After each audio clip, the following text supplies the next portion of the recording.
अस्सलाम वालेकुम। मैं डॉक्टर सादिया अशरफ हूँ and today's tutorial is about growth and development in the context of child development। ये जो दोनों कॉन्सेप्ट्स हैं ये इंटर रिलेटेड हैं, लेकिन इनमें एक थोड़ा सा स्लाइट डिफरेंस है जो कि मैं चाहती हूँ कि आप अच्छी तरह अंडरस्टैंड करें before you start this course. Growth actually is the physical changes, is the increase in the size, जिसमें के height and weight is the easiest and most obvious example कि height और weight में जो increase होती है that is called growth।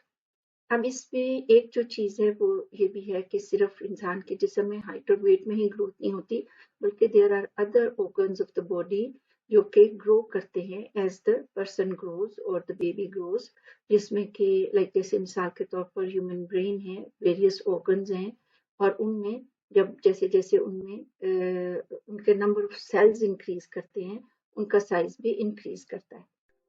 Development actually is the process जहाँ पर के वो चेंजेस भी शामिल हैं जो कि ग्रोथ के नतीजे में विच हैपन, लाइक जैसे मिसाल के तौर पर जैसे बच्चा फिजिकली ग्रो कर रहा होता है तो उसकी capacity to perform certain task और सर्टन एक्टिविटीज जो है वो भी इंक्रीज करती है। लाइक जैसे मिसाल के तौर पर as the baby grows in size तो उसमें उसकी ये कैपेसिटी होती है कि वो अपनी गर्दन अपना सर जो है वो बिस्तर से उठा सकता है, फिर वो उठ के बैठ सकता है। then the baby is able to crawl and then stand up and then walk and then run। these are all the समझ लीजिए कि वो कैपेसिटीज जो कि ग्रोथ के नतीजे में बेबी में डेवलप होती हैं। अच्छा, अब इसी तरीके से लाइक जैसे ब्रेन सेल्स ग्रो करते हैं तो उसके नतीजे में baby is able to comprehend better और वो सारी एबिलिटीज सीख लेता है, सीखना शुरू करता है जिनके लिए कि एक सर्टन नंबर ऑफ लाइक जैसे मिसाल के तौर पर ब्रेन सेल्स या certain level of development in various parts of the brain is required. इसी तरीके से लाइक जैसे उसका जो है वो डाइजेस्टिव सिस्टम जैसे ग्रो करता है तो baby is able to eat and digest solid food, जो कि शुरू में जब वो पैदा होता है तो कैन ओनली उसको सिर्फ वो दूध ही पीता है और उसके अलावा और उसको कोई ग़िज़ा नहीं वो ले सकता। लेकिन जैसे जैसे वो ग्रो करता है उसका डाइजेस्टिव सिस्टम ग्रो करता है तो फिर इसी तरीके से दांत जो हैं वो एक ग्रोथ के कैपेसिटी में आएंगे, लेकिन दांतों की ग्रोथ के नतीजे में the child is able to chew and have solid food and more complex food, जो कि by that time the baby's teeth grow तो उसका स्टमक इज ऑल्सो और उसका digestive system is also strong enough to digest that complex food.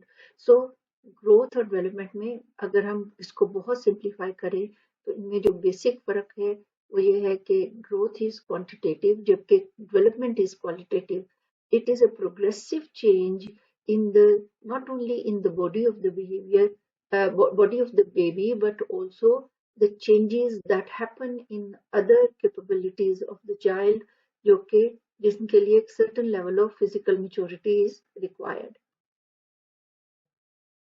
अब जैसे मैंने आपसे कहा कि ग्रोथ जो है वो एक्चुअली वो चीज है जो कि मेजरेबल एरियाज में होती है, लाइक जैसे जो आप देख सकते हैं हाइट है, वेट है, और इसी तरीके से जो आप दांतों का उगना है या बालों का ग्रो करना है, नाखूनों का ग्रो करना है, लेकिन development is gaining skills in all aspects of a child's life.